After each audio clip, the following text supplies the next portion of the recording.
I chose to do my presentation on Bordetella pertussis, also known as whooping cough.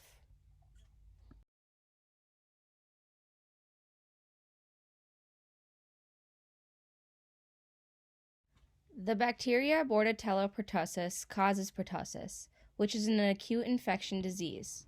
In the 20th century, pertussis was one of the most common childhood diseases and a major cause of the U.S. childhood mortality rate.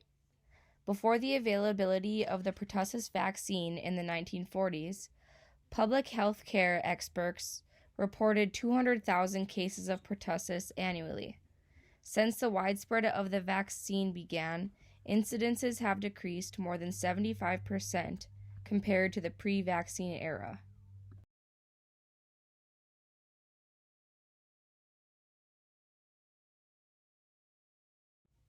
Here is the taxonomy of the species Bordetella pertussis.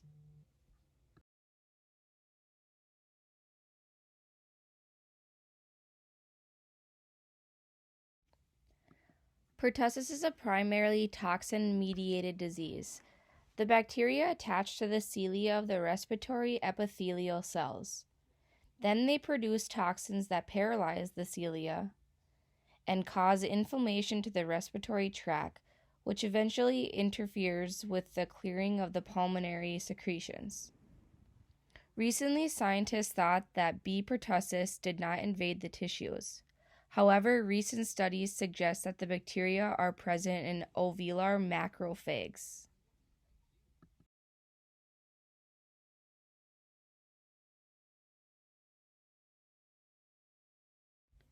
Bordetella pertussis is a very small bacteria. It is rod-shaped and gram-negative that is encapsulated and does not produce spores. It is a strict aerobe and is arranged singly or in small groups and are non-motile.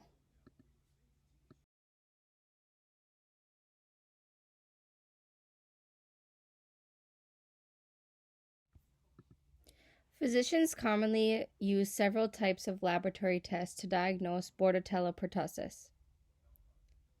Some of the tests are direct fluorescent antibody testing, DFA, and serology and polymerase chain reaction, PCR. Culture of Bordetella pertussis is highly specific but fastidious and has limited sensitivity.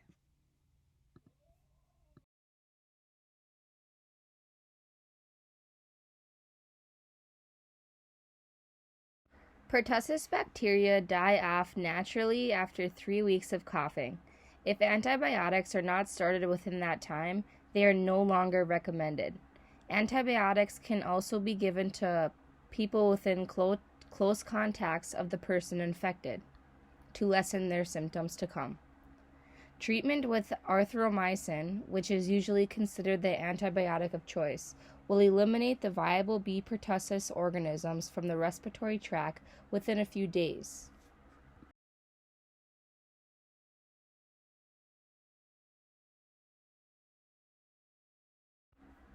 The best way to prevent pertussis among babies, children, teens, pregnant women, and adults is to get vaccinated. Also, keep babies and other peoples that are at high risk away from pertussis infected people. 2 vaccines in the United States help prevent whooping cough: DTaP and TTaP. It is also recommended that infected individuals wear a mask and people in the room wear a mask as well, due to this infection being airborne.